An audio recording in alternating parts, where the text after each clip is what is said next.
జై దుర్గమ్మ శ్రీమాత్రే నమః. నమస్తే అండి, welcome back to our channel. అందరూ బాగున్నారనుకుంటున్నాను. ఇవాల్టి వీడియోలో అఖండ ఐశ్వర్యాన్ని ప్రసాదించే అఖండ దీపాన్ని ఏ విధంగా వెలిగించుకోవాలి, ఇంట్లో అఖండ దీపం ఉన్నప్పుడు ఎటువంటి నియమాలు పాటించాలి, ఎన్ని రోజులు ఈ అఖండ దీపాన్ని వెలిగించుకోవచ్చు, ఎవరెవరు వెలిగించవచ్చు. ఈ దేవీ నవరాత్రుల్లో చాలామంది అఖండ దీపాన్ని పెట్టుకోవాలి అని అనుకుంటారు. మరి అఖండ దీపం ఇంట్లో ఉన్నప్పుడు కొన్ని నియమాలను పాటిస్తూ తగు జాగ్రత్తలు తీసుకొని అఖండ దీపాన్ని కనుక వెలిగిస్తే మనకొచ్చే ఫలితం కూడా అఖండంగా ఉంటుందిట. అలాగే అష్టైశ్వర్యాలు, సిరి సంపదలు కలుగుతాయిట. మరి అటువంటి సంపదనిచ్చే, మరి మనకి శుభాలనిచ్చే ఈ అఖండ దీపాన్ని ఏ విధంగా వెలిగించుకోవాలో తెలుసుకుందామండి. ఈ వీడియోలో పూర్తి వివరాలతో ఈ వీడియోని షేర్ చేస్తున్నాను కాబట్టి ఎక్కడ స్కిప్ చేయకుండా చూడండి. ఈ ఒక్క వీడియో ద్వారా అఖండ దీపాన్ని గురించి మీకు పూర్తిగా తెలుస్తుంది. అంతేకాకుండా మీరు లైక్ ఇవ్వడం వల్ల ఈ వీడియో చాలా ముందుకు వెళ్ళి అందరికీ ఉపయోగపడుతుంది కాబట్టి మీరు లైక్ ఇవ్వడం అస్సలు మర్చిపోద్దు ఫ్రెండ్స్. ఇక వీడియోలోకి అయితే వెళ్ళిపోదామండి. దేవీ నవరాత్రులు 10 రోజులు, అంటే 9 నవరాత్రులు అలాగే దసరా రోజు కలిపి 10 రోజులు కూడా మనము అమ్మవారికి విశేషంగా పూజ చేసుకోవడం జరుగుతుంది. అటువంటి పూజలో కొంతమందికి అఖండ దీపాన్ని పెట్టే అలవాటు ఉంటుంది. ఆ అఖండ దీపం కోసం ఒక పెద్ద మూకుడు అలాగే ఒక పెద్ద ఒత్తైతే ఉండాలి. మామూలుగా చేసుకునే చిన్న చిన్న ప్రమిదలు అయితే ఈ అఖండ దీపానికి సరిపోవు కనుక మనం ఒత్తులు కూడా ఈ విధంగా అఖండ జ్యోతి ఒత్తని అంటే ఇస్తారండి. ఇది 5 రూపీస్ ఆర్ 10 రూపీస్ అలా ఉంటుంది. ఈ ఒత్తైతే తెచ్చుకొని మీరు అఖండ దీపానికి వెలిగించే ముందు రోజు రాత్రి కానీ లేదా కాసేపట్లో వెలిగిస్తామన్నప్పుడు ఒక అరగంట కానీ నూనెలో ఈ విధంగా నానబెట్టి పెట్టుకోండి. దీపం అనేది ఎక్కువసేపు వెలుగుతూ ఉంటుంది. ఈ అఖండ దీపం కూడా కొండెక్కకుండా చూసుకోవాలి. ఒకవేళ కొండెక్కితే, పొరపాటున అఖండ దీపం కొండెక్కితే మళ్ళీ ఎలా వెలిగించాలి ఇవన్నీ కూడా వీడియోలో షేర్ చేస్తాను కాబట్టి చూస్తూ ఉన్నాను వీడియోని. ఇక్కడైతే అఖండ ఒత్తి ఈ విధంగా నానబెట్టి పెట్టుకున్నాను. మరి అఖండ దీపాన్ని వెలిగించడానికి ఇటువంటి పెద్దది మూకుడు అవసరమవుతుంది. దీన్ని మూకుడు అంటారండి. మామూలుగా మనకైతే చిన్న చిన్న ప్రమిదలు దొరుకుతూ ఉంటాయి కదా, ఇలా మూకుడు అంటారు. దీన్ని అఖండ దీపానికి వెలిగించుకుంటాం. ఎందుకంటే నూనె ఎక్కువ పడుతుంది, ఎక్కువసేపు దీపం వెలగాలి కాబట్టి ఇటువంటి పెద్ద ప్రమిద తెచ్చుకోవాలి. ఈ ప్రమిదని మూకుడు అని అంటారు. ఇది తెచ్చుకునేటప్పుడు కూడా నేనైతే టిక్ మార్క్ పెట్టుకొని తెచ్చుకుంటా. అంటే నేను శుభానికి వాడుతున్నాను అని సంకేతంగా టిక్ మార్క్ పెట్టుకొని నేను తెచ్చుకుంటాను. కాబట్టి తెచ్చుకున్న కొత్త మూకుడిని కాసేపు ఒక అరగంట 40 మినిట్స్ వరకు మనము నీళ్ళల్లో వదిలేయండి. ఎందుకంటే నీళ్ళల్లో వదిలేయకపోతే డైరెక్ట్గా నూనె అనేది పోస్తే ఆ నూనె అనేది ఆ మట్టి మూకుడు పీల్ చేసుకుంటుంది. కాబట్టి కొత్త తెచ్చుకోగానే మనం ఇంట్లోకి కాసేపు ఒక అరగంట నీటిలో నాననిచ్చిన తర్వాత శుభ్రంగా వాష్ చేసి ఆ తర్వాత ఈ విధంగా నిండుగా పసుపు రాసుకోండి. ఎప్పుడూ కూడా అలంకరణ అవసరమా పూజలో అనంటే మనకి ఎంత నిండుగా ఉంటే మనకి అంత కళ్ళకి మనం కూడా బ్రైట్గా ఉంటుంది. మనం అమ్మవారి జానలో పూజ చేసుకున్నప్పుడు ఆ పూజా ప్రదేశం అంతా బ్రైట్నెస్గా కళకళలాడుతూ ఇంటికి ఒక పాజిటివిటీ తీసుకొస్తుంది. కాబట్టి మనకి సాధ్యమైనంత వరకు కూడా పూజ చేసుకుంటున్నప్పుడు మన దగ్గర ఏవైతే ఉంటాయో వాటితో అలంకరణ చేసుకుంటే మంచిది. అయితే మూకుడు కూడా శుభానికి వాడుతున్నాము, పూజలో పెడుతున్నాం కాబట్టి ఆ మూకుడిని కూడా పసుపు రాసి ఈ విధంగా నిండుగా అలంకరణ చేసుకోవాలి. అయితే నేను అంచులు కూడా గంధం రాస్తున్నానండి. ఆరిన తర్వాత చాలా బాగా చక్కగా కనబడుతుంది. మీరే చూడండి. ఇక్కడ గంధం కూడా కొంచెం రాసుకుంటున్నాను. రాసిన తర్వాత ఈ మూకుడు అంతటికి కూడా బొట్లు పెట్టాలి. అఖండ దీపం అనేది అసలు ఎన్ని రోజులు వెలిగించవచ్చు అని అంటే, మీరు 9 రాత్రులు అంటే నవరాత్రులు చేస్తుంటే 9 రోజులు కూడా వెలిగించవచ్చు, లేదా చివరి రోజు వెలిగించవచ్చు, ఒక్కరోజు వెలిగించవచ్చు, 3 రోజులు వెలిగించవచ్చు, 5, 7 ఇలా ఎన్ని రోజులైనా వెలిగించవచ్చు. అయితే ఒకవేళ మీరు 9 రోజులు చేస్తున్నాం బట్ అఖండ దీపం మాత్రం 3 రోజులు వెలిగించుకోవచ్చా అని అంటే, మీరు ఎప్పుడైతే పూజ స్టార్ట్ చేస్తున్నారో ఆ రోజు ఈ దీపాన్ని వెలిగించుకొని 3 రోజుల పాటు ఈ అఖండ దీపాన్ని వెలిగించుకునేలా కూడా చేసుకోవచ్చు. కొంతమంది వాళ్ళకు కుదిరిన రోజు నవరాత్రులు చేయలేకపోతే 3 రోజులు 5 రోజులే చేస్తుంటారు. కాబట్టి మీకు ఎన్ని రోజులు కుదిరితే అన్ని రోజులు వెలిగించవచ్చు. లేదా ఒక రోజంతా, అంటే ఈ రోజు పొద్దున దీపాన్ని వెలిగిస్తే పూజా సమయానికి మళ్ళీ తర్వాత నెక్స్ట్ డే అదే సమయం వరకు కూడా ఈ అఖండ దీపం వెలుగుతూ ఉండాలి. మరి అఖండ దీపం పెట్టడానికి అవసరమయ్యే ప్లేట్ని కూడా శుభ్రంగా వాష్ చేసుకున్న ప్లేట్ని ఈ విధంగా పసుపు బొట్లతో అలంకరణ చేసి పెట్టుకోవాలి. అఖండ దీపం పెడుతున్నాము అని అంటే, అఖండము అంటే ఖండము లేనిది, అంతము లేనిది అని అర్థం. కాబట్టి అఖండ దీపం ఎప్పుడు కూడా వెలుగుతూనే ఉండాలి. ఇది కొండెక్కకూడదు. సాధ్యమైనంత వరకు కొండెక్కకుండా తగు జాగ్రత్తలు తీసుకొని ఆ నూనె వడ్డిస్తూ కూడా మనము దీపం కొండెక్కకుండా చూసుకునే బాధ్యత ఇంట్లో ఎవరో ఒకరు తీసుకుంటూ ఉండాలి. అలా చూసుకున్న వాళ్ళు, అలా వీలు కుదిరిన వాళ్ళు మాత్రమే అఖండ దీపాన్ని వెలిగించుకోండి. అఖండ దీపం పెట్టే ప్లేట్లో కూడా కేజింబో బియ్యం అనేది కొలతగా పోస్తూ ఉంటారు. లేదా ఈ విధంగా 3 దోసిళ్ళు లేదా 3 గుప్పిళ్ళు బియ్యం కూడా ప్లేట్లో పోసుకోవచ్చు.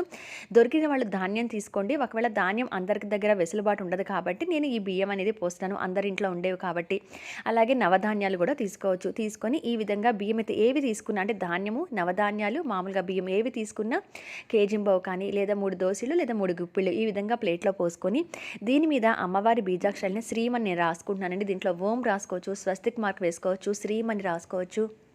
లేదంటే కనుక కొంచెం చిటికెడు పసుపు కుంకుమ ఆ బియ్యం పైన వేసి మీరు మూకుడు పెట్టి కూడా చేసుకోవచ్చు. నేనైతే అమ్మవారి బీజాక్షరాల్లాగా ఈ శ్రీం అనేది రాసుకుంటున్నాను. రాసుకొని అమ్మవారికి ఈ అఖండ దీపాన్ని వెలిగించడం కోసం ఈ విధంగా సిద్ధం చేసుకోవాల్సి ఉంది. అఖండ దీపం ఇంట్లో ఉన్నప్పుడు నాన్ వెజ్ ముట్టుకోవడం కానీ తినటం కానీ చేయకూడదండి. అసలు ఇంట్లోనే నాన్ వెజ్ వండకూడదు. అంతేకాకుండా అది పూజ చేసుకునే వేరే కాదు, ఇంట్లో అందరూ కూడా ఈ నియమాన్ని తప్పనిసరిగా పాటించవలసి ఉంటుంది. కొంతమంది ఇళ్లలో ఆగరండి నాన్ వెజ్ తినవలసి వస్తుంది అనుకున్నప్పుడు మీరు ఆ ఒక్కరోజే వెలిగించుకోండి అఖండ దీపాన్ని, ఆ ఒక్కరోజు తినకుండా చూసుకోండి. అలా వెసులుబాటు ఉన్నప్పుడే మీరు అఖండ దీపాన్ని వెలిగించుకోండి. ఉన్నప్పుడు నాన్ వెజ్ తినటం కానీ వండటం కానీ ఆ ఇంట్లోనే చేయకూడదు. ఆ ఇంట్లో అందరూ కూడా నియమనిష్టలతో ఉండాలి. అందరూ కూడా శుచిగా శుభ్రంగా స్నానం చేస్తూ మంచి ఉతికిన బట్టలు కట్టుకుంటూ నీట్గా ఉండాలి. ఇల్లు వాకిళ్ళు శుభ్రంగా ఉంచుకోవాలి. ఈ దేవీ నవరాత్రులు అంటేనే మనం ఇంటిని శుభ్రం చేసుకొని అమ్మవారి పూజలకి సిద్ధమవుతాం కాబట్టి 2 పూట్ల కూడా దీపం వెలిగించడం, ధూపం చూపించడం అనేది అమ్మవారికి ఏ విధంగా అయితే చేస్తామో అదేవిధంగా అఖండ దీపానికి కూడా 2 పూట్ల ధూపం అనేది చూపించాలి. ఇక అమ్మవారి స్వరూపంగా భావించి మనం ఈ అఖండ దీపాన్ని వెలిగిస్తాం కనుక ఈ నియమాలు అనేవి తప్పనిసరిగా పాటించవలసి ఉంటుంది.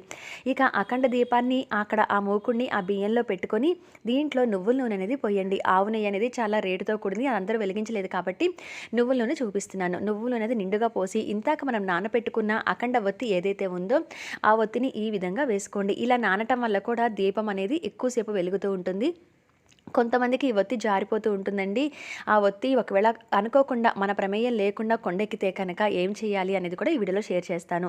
ఇక్కడ అఖండ ఒత్తిని ఈ విధంగా ఒకేసారి మనం చూసుకొని సరిగ్గా జారిపోకుండా ఉండేలాగా చూసుకొని ఈ అఖండ ఒత్తిని వేసుకోండి. వేసుకున్న తర్వాత మనం ఈ దీపాన్ని వెలిగించాలి. అయితే ఈ దీపం ఇంట్లో ఉన్నప్పుడు ఎవరూ కూడా వదిలేసి ఊర్లు వెళ్ళిపోవటం కానీ అలా ఇంటికి తాళాలు వేసి అమ్మవారిని పెట్టి వదిలేసి వెళ్ళటం కానీ అటువంటివి చేయకూడదు.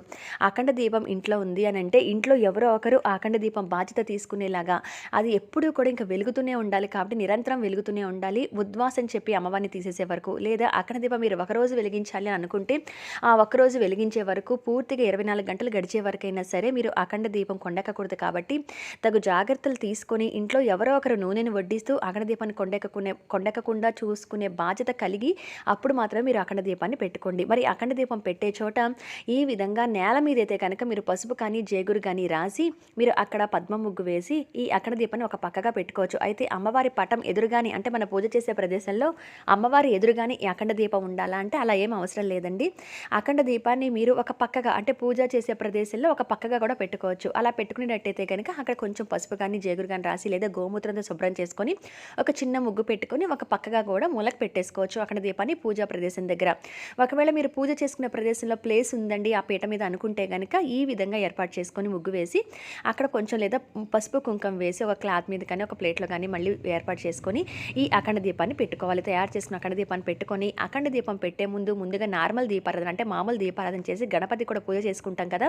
చేసుకున్న తర్వాత అమ్మవారి పూజ మొదలు పెట్టబోయే ముందే కొబ్బరికాయ కొట్టి ఈ అఖండ దీపానికి నమస్కారం చేసుకొని అమ్మవారికి నమస్కారం చేసుకుని మొదటిగా కొబ్బరికాయ అనేది కొడతారు. ఎందుకంటే ఇక అఖండంగా మన ఇంట్లో వెలగబోయే ఈ దీపం మన ఇంట్లో అఖండ ఐశ్వర్యాలను కురిపించాలి. అలాగే ముఖ్యంగా అమ్మవారి ఆశీస్సులు మనందరి మీద ఉండాలని కోరుకుంటూ ఎటువంటి కష్టాలైనా బయటకు వెళ్ళిపోతూ ఈ అఖండ దీపం కొండెక్కకుండా అలాగే నవరాత్రులు మీరు ఎన్ని రోజులైతే పూజ చేయాలనుకుంటున్నారో అన్ని రోజులు ఎటువంటి విఘ్నాలు లేకుండా పూజ చేసుకోవాలని నమస్కారం చేసుకొని ముందుగా పూర్ణ ఫలితాన్ని ఇచ్చే పూర్ణ ఫలంగా చెప్పబడే ఆ కొబ్బరికాయని కొట్టి ఈ అఖండ దీపాన్ని వెలిగిస్తారు. ఆ కొబ్బరికాయ కొట్టింది కూడా మీరు అమ్మవారి దగ్గర పెట్టేసుకోవచ్చు. పెట్టేసిన తర్వాత ఈ అఖండ దీపాన్ని వెలిగించి నమస్కారం చేసుకోండి. ముందు దీపం లక్ష్మీదేవి స్వరూపం కాబట్టి నమస్కారం చేసుకొని ధూపం అనేది అమ్మవారికి అలాగే ఈ అఖండ దీపానికి కూడా చూపించాలి.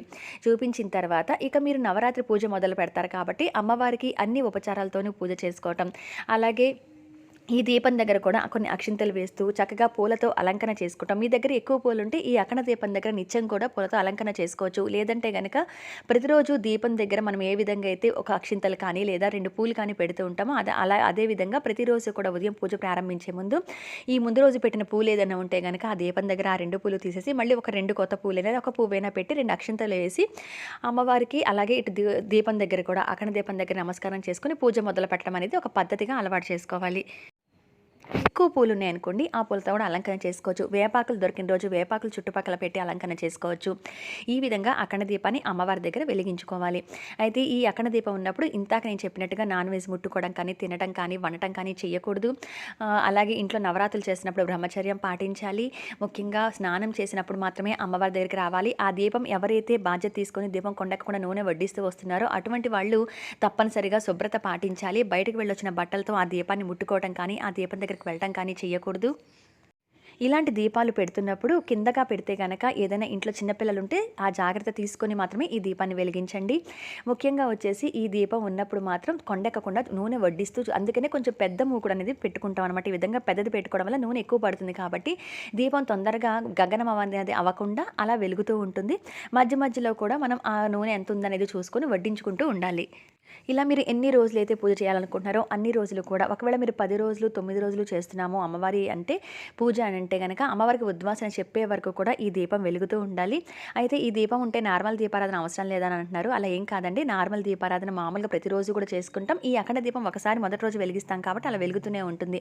మీరు ఎన్ని రోజులైతే వెలిగించాలనుకుంటున్నారో, మీరు 3 రోజులు వెలిగించదలుచుకుంటే 3వ రోజు మళ్ళీ ఆ సమయం వరకు నిండుగా 3 రోజులు గడిచేంత వరకు చూసుకొని అప్పుడు ఈ అఖండ దీపం కొండెక్కినా పర్లేదు. ఒకవేళ మీ ప్రమేయం లేకుండా పొరపాటున గాలికి కానీ లేదా ఏ రకంగా ఒత్తి జారిపోయి కానీ అఖండ దీపం గగనమైంది అంటే కొండెక్కింది అని అనుకుంటే అప్పుడు ఈ పాత వత్తిని తీసివేసి, నూనె ఉన్నా పర్లేదు, ఆ పాత వత్తిని తీసివేసి మళ్ళీ కొత్త వత్తిని వేసి నమస్కారం చేసుకొని అమ్మవారికి క్షమాపణ చెప్పుకొని, ఎందుకంటే కొన్ని మనం ప్రమేయం లేకుండా గాలి కారిపోవడాలు జరుగుతూ ఉంటుంది కాబట్టి అప్పుడు మళ్ళీ అమ్మవారికి క్షమాపణ నమస్కారం చేసుకొని మళ్ళీ అఖండ దీపారాధన అనేది మళ్ళీ వెలిగించి ఏదైనా బెల్లం కానీ పండు కానీ ఏదైనా నైవేద్యం అనేది దీపం దగ్గర కూడా పెట్టాలి. అయితే ఎవరైనా ఈ దీపాన్ని వెలిగించవచ్చా అంటే ఎవరైనా వెలిగించుకోవచ్చండి. ఆనవాయితీ ఏమీ అవసరం లేదు. కాకపోతే ఈ నియమాలు జాగ్రత్తలు పాటించగలము. కొండెక్కకుండా రాత్రిళ్ళు కూడా నూనెను చూసుకుంటూ తెల్లవారుజాము వరకు కూడా ఎవరమైనా ఇంట్లో బాధ్యత తీసుకొని ఈ అఖండ దీపాన్ని మేము చూసుకోగలము అనుకున్న ప్రతి ఒక్కరు కూడా ఈ దీపాన్ని వెలిగించుకోవచ్చు. ఈ అఖండ దీపం ఏంటంటే ఇంట్లో కూడా ఎటువంటి కష్టాలు నెగిటివ్ ఉన్నా కూడా అవన్నీ తొలగిపోయి అమ్మవారు అఖండంగా మనకి అమ్మవారి ఆశీస్సులు దొరుకుతాయి. అలాగే అఖండ ఐశ్వర్య ప్రాప్తి కలుగుతుందని నమ్ముతారు కాబట్టి ఈ అఖండ దీపాన్ని వెలిగించుకుంటూ ఉంటారు. అయితే ఒత్తి జారిపోయినా గగనమైన వెలిగించుకునే వెసులుబాటు మళ్ళీ ఉంది కదా అని చెప్పి అజాగ్రత్తగా మాత్రం ఉండద్దు. సాధ్యమైనంత వరకు కూడా ఎప్పుడు కూడా అఖండ దీపం ఒకసారి వెలిగించిన తర్వాత కొండెక్కకుండా చూసుకునే బాధ్యత మనదే. ఏదైనా పొరపాటున కొండెక్కితే మాత్రమే ఇందాక నేను చెప్పినట్టుగా పాత ఒత్తిని తీసివేసి కొత్త ఒత్తి వేసి వెలిగించుకోండి. ఇది అవసరమైతే మాత్రమే చేసుకోవాలి. ఎప్పుడైతే మీరు అఖండ దీపం అనేది ఇక మీ ఎన్ని రోజులైతే వెలిగించాలనుకుంటే అన్ని రోజులు అయిపోయిన తర్వాత ఈ అఖండ దీపం కొండెక్కినా పర్లేదు. ఆ తర్వాత తీసి పక్కన పెట్టేసి ఆ బియ్యాన్ని ఏదైనా ప్రసాదంగా చేసి ఇంట్లో స్వీట్లా కానీ పులిహోరలాగా కానీ చేసి నలుగురికి పంచిపెట్టడం, ఇంట్లో వాళ్ళు తింటే చాలా మంచిది.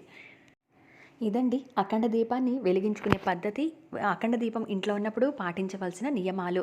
మరి ఇన్ఫర్మేషన్ అంతా కూడా మీకు యూజ్ అవుతుంది, అలాగే నచ్చుతుందని అనుకుంటున్నాను. ఎటువంటి సందేహాలున్న అఖండ దీపం గురించి కింద కామెంట్ సెక్షన్లో అడగండి, నేను రిప్లై అనేది ఇస్తాను. మరి మరొక మంచి ఇన్ఫర్మేటివ్ వీడియోతో మళ్ళీ మిమ్మల్ని అందరినీ కలుస్తాను. పూజకు సంబంధించి ఎన్నో వీడియోలు షేర్ చేస్తూ వస్తున్నానండి. అవన్నీ కూడా మీకు యూజ్ అవుతాయి కాబట్టి ఛానల్ సబ్స్క్రైబ్ చేయండి, అవన్నీ మిస్ అవ్వకుండా చూడొచ్చు. మరి మరొక మంచి వీడియోలో మళ్ళీ మిమ్మల్ని అందరినీ కూడా కలుస్తాను. అంతవరకు సెలవు, నమస్కారం.